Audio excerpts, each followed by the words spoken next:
Shalom, queridos. Hoje é Atos, capítulo 3, que tem como tema Poder no nome de Jesus.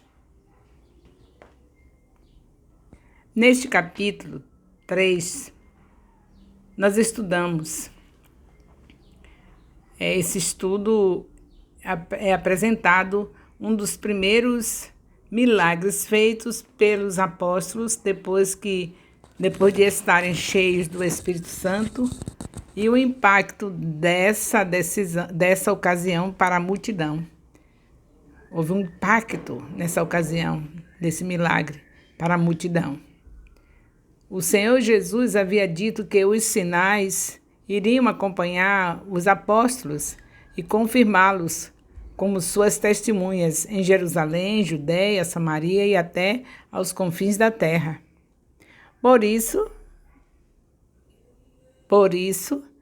diante de um homem aleijado na entrada do templo, Pedro e João não titubearam e, pela autoridade do nome de Jesus, o curaram. Como também explicaram para o povo como Jesus era ressurreto e, através dele, coisas como aquela aconteciam.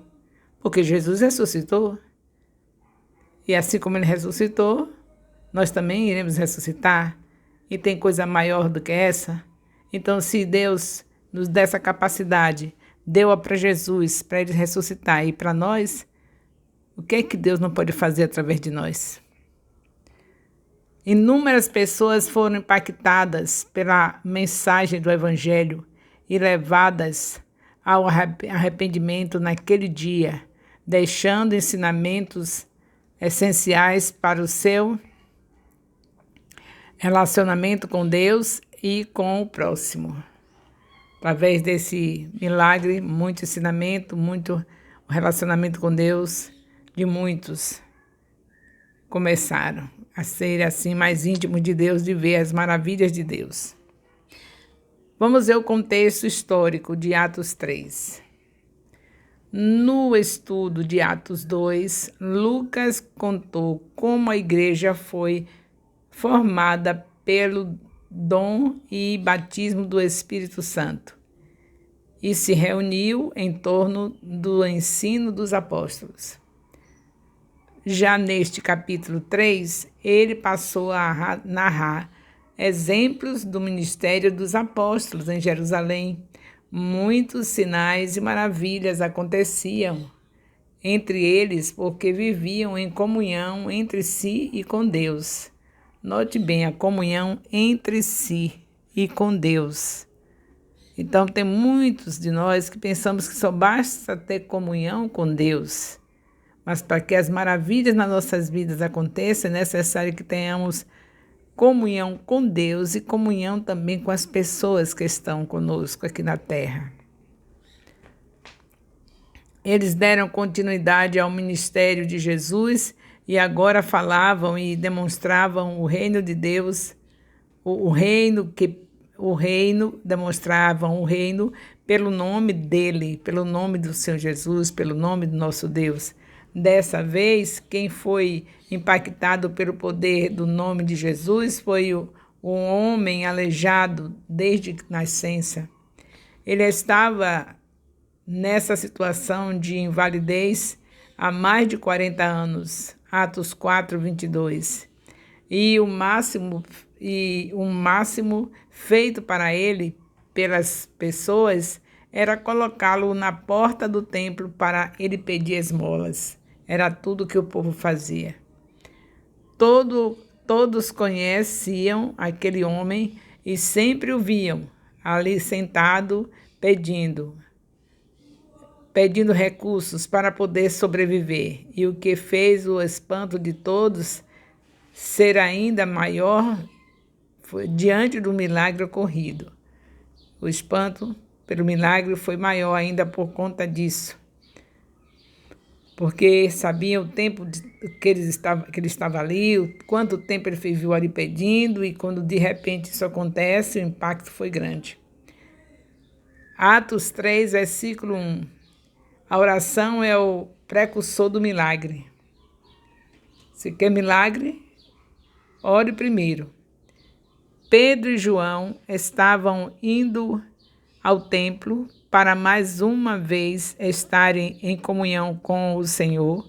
Isso porque uma vida de oração era uma das premissas dos eventos extraordinários promovidos pela igreja primitiva. Então, a oração era a base de tudo. É por isso que aconteciam os milagres. Não era como hoje, que a gente tem tantos eventos, não é? Que enche a casa de Deus, fica lotada, aquela festa. Mas quando se trata de culto de oração, vai olhar se essas pessoas que estão nos eventos estão lá no culto de oração. Então, nós temos que mudar, nos arrepender. Porque o Senhor não disse que a casa dele era a casa de eventos, a casa de oração. Os eventos é algo que acontece como um acidente, não é? De mês em mês, de meses em meses, uma vez no ano. Mas oração são todos os dias que nós devemos estar orando em casa, onde nós formos, pelo caminho, deitando, levantando. Você nunca é impedido de orar, porque você sabe que Deus é onipotente, onipresente, onisciente. Onde você falar com Ele, mesmo no silêncio, Ele está lhe ouvindo. Certa vez, Jesus estava orando em determinado lugar e um dos seus discípulos pediu para que ele ensinasse a orar. A resposta dele foi o conhecido modelo de oração do Pai Nosso e a explicação importante sobre essa prática, sobre a prática de oração.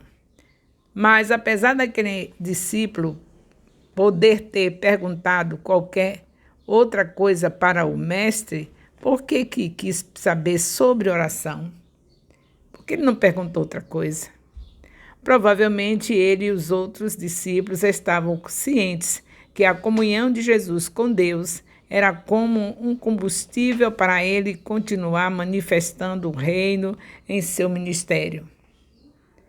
Além disso, a oração é o precursor dos milagres, mas para ela ter poder em seus efeitos é necessário uma comunhão genuína com o Senhor Jesus. Então, você tem comunhão com Jesus, não é somente quando você fala com Ele na oração, é na obediência. Vós sois meus amigos se fizerdes o que eu vos mando. Foi assim que Jesus falou. Então, você é amigo de Jesus, você faz o que Ele manda. É claro que essas orações de amigos, dos amigos de Jesus, são movidas. Quando feita de maneira sincera, o crescimento espiritual obtido pelo relacionamento e intimidade com Deus produz frutos sobrenaturais, como ocorrido com o homem aleijado na porta do templo. Porque isso aconteceu, porque Pedro e João, eles tinham um relacionamento sincero com Deus, não era de brincadeirinha, não era somente um relacionamento na hora que queria pedir uma coisa, só na hora que pede, não, era adoração, era a vida de adoração, era a vida de realmente busca de Deus. Então vamos ver aqui Atos capítulo 3, de 2 a 6, que fala: ame o próximo com aquilo que você tem. O que é que você tem? Ame o seu próximo com o que você tem, que você deve dar para ele. Os apóstolos manifestaram o reino de Deus na vida desses homens através do nome de Jesus. Embora não tivesse ouro ou prata, eles tinham o suficiente para mudar a vida dele. Andar não significava apenas uma cura exterior, mas também interior para aquele homem. Pessoas especiais naquela época não eram tratadas como deveriam, e com certeza sentimentos como menosprezo, complexo de inferioridade e tristeza eram comuns para ele. É necessário você usar aquilo que tem para representar o amor de Deus na vida do próximo. Obrigada, meu Deus, por isso. Existem diversas formas para curar a dor de alguém, como, por exemplo, seu tempo, oração ou próprio dinheiro. Você tem tempo, pode dar para alguém. Você tem oração e você tem dinheiro. Se tiver as 3 coisas, melhor, mas se tiver uma delas, dê o que você tem. A cura também pode ser efetuada através de você. Os dons não cessaram. E buscando com zelo obter o dom de cura, você pode usá-lo na vida de quem precisar. Vocês têm presenciado o nosso culto, nossa célula de oração no Instagram, todos os dias às 18 horas, exceto os dias que eu tenho programação no ministério, que eu faço em horário extra. Mas tendo tempo, sendo livre, o tempo é sempre das 18 horas até 18h15. É uma célula de oração, é rápida, mas é eficiente. A gente vai pedir ao Senhor e vocês concordam. No Instagram e no Face, 18 horas a 18h15, nós oramos. E vocês podem nos ajudar sendo intercessores, fazendo parte desse momento conosco no Instagram ou no Face, se você tiver. Atos 3, de 7 a 8. Sirva como ele e para ele. Servir como Deus serviu e como ele serve, e também viver como ele. Pedro não exigiu que o aleijado acreditasse em Cristo para lhe oferecer cura, mas pela própria fé do apóstolo, no nome de Jesus, o milagre foi realizado. Dessa forma, os cristãos não podem aceitar apenas aqueles que acreditam no Evangelho e agem como eles. Por meio do nome de Jesus, podemos oferecer cura aos refugiados, pessoas de diferentes condições socioeconômicas, de diferentes orientações sexuais, deficientes e assim por diante. Nós sabemos que o nosso Senhor, ele dá a chuva e o sol para todos. Então, mesmo que a pessoa não seja da sua religião ou não tenha religião, você vê a pessoa sofrendo, você vai e ora pela pessoa.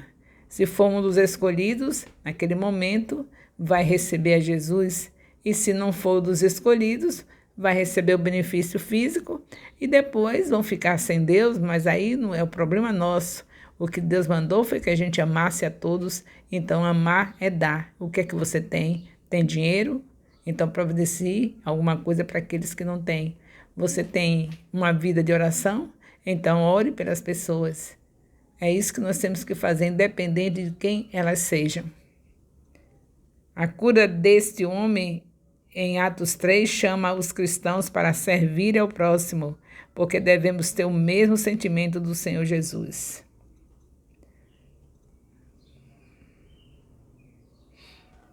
Ele abriu mão da sua glória, o Senhor Jesus, e morreu de maneira inocente para existir possibilidade de salvação para todos. Há possibilidade. Nós temos que pregar o Evangelho sem cessar. Nós temos que consolidar as pessoas que aceitam, para que elas fiquem firmes e também possam fazer o mesmo com outras pessoas.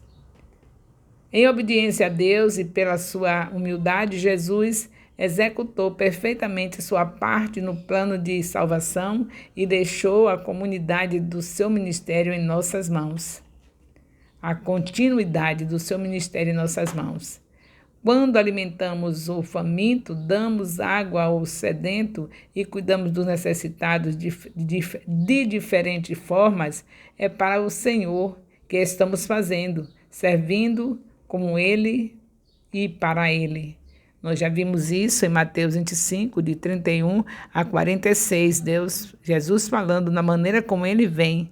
Ele vem buscar a sua igreja dizendo, vinde benditos do meu Pai, porque quando eu estava com fome me deste de comer, e você que com certeza não vai querer ficar de fora, saiba que os filhos de Deus fazem boas obras para glorificar o Pai que está nos céus. Não faz boa obra para ser salvo, nós somos salvos pela graça. Mas depois de salvos, nos tornamos filhos de Deus. E filho de Deus glorifica o Pai, como está escrito em Atos 5, versículo 16, que o Senhor Jesus Cristo diz que é para fazer as boas obras, para glorificar o nome do Pai. Então, não é para ser salvo, é para glorificar o nome do nosso Pai. Então, naquele grande dia, só vai subir quem é filho. Quem tem Deus como Pai, vai glorificar o nome dele, fazendo as boas obras. E aí você vai ver Jesus, eu, você, todos nós que estivemos em obediência, fazendo as boas obras, seremos chamados assim, porque são os filhos que fazem boas obras. Ele só aceita boas obras dos filhos. Ele não aceita boas obras das pessoas que estão sem Jesus, que não querem Jesus Cristo, e fazem boas obras, dão comida, dão isso, dão aquilo, simplesmente para aparecer, para ser o nome deles exaltado diante dos homens. Mas os filhos de Deus, eles fazem boas obras e mostram quem é que está fazendo, que é Jesus. Nós somos apenas instrumento. Atos 3, de 9 a 18. O poder do nome de Jesus. O poder do nome de Jesus. O nome de Jesus. Depois do acontecido, a multidão ficou impressionada e pensava que os apóstolos eram os responsáveis pela realização daquele milagre.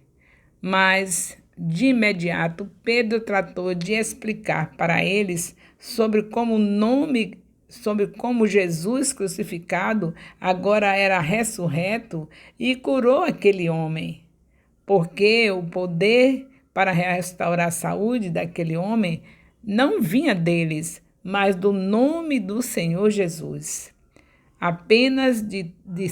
Apesar de ser duro em suas palavras, o apóstolo enfatizou a ignorância dos participantes da morte de Jesus, bem como o propósito de Deus cumprido através do Messias. Atos 3, de 19 a 26. Por meio dele, todos são abençoados. Em seguida, todos os presentes foram chamados ao arrependimento para agora, então, viverem uma vida digna diante do Senhor e esperarem a restauração de todas as coisas. Já por meio do Senhor Jesus, a restauração de todas as coisas. Já por meio do Senhor Jesus, todos podem ser abençoados como aquele homem encontrar descanso para suas almas. Apesar de ter sido morto por aquela geração, inexplicavelmente Jesus continua amando todos e era o caminho, a verdade e a vida para elas encontrarem uma vida plena e satisfatória. Só tem um jeito, só por Jesus. Ele é o caminho, a verdade e a vida. E ninguém vai ao Pai senão por ele. Por fim, o estudo de Atos 3 nos mostra como é necessário agirmos como apóstolos e sermos canais da bênção. Nós podemos agir como os apóstolos e sermos canais de bênção. Como Moisés, devemos deixar o palácio, o conforto da nossa vida, para descobrir a necessidade do nosso próximo. Êxodo 2, 11. Nós precisamos saber que a prosperidade que Deus nos dá, e Ele quer prosperar, é para nós usarmos para o nosso próximo. As pessoas ficam assim, divididas entre pensamentos que, na verdade, são pensamentos malignos. Quando se fala em prosperar, elas só ficam olhando para o lado que o Satanás mostra para elas, que é a prosperidade que os líderes da igreja querem, é para poder estarem se beneficiando, tendo carrão, tendo casarão, tendo mansão. É isso que as pessoas olham quando se fala em prosperidade. É o diabo querendo calar a nós, os líderes da igreja, apóstolos, bispos, pastores, que falam sobre a prosperidade da igreja. E o diabo quer parar nossa voz, quer calar nossa voz, colocando no pensamento das pessoas que o que nós estamos querendo é ter carrão, é ter casarão.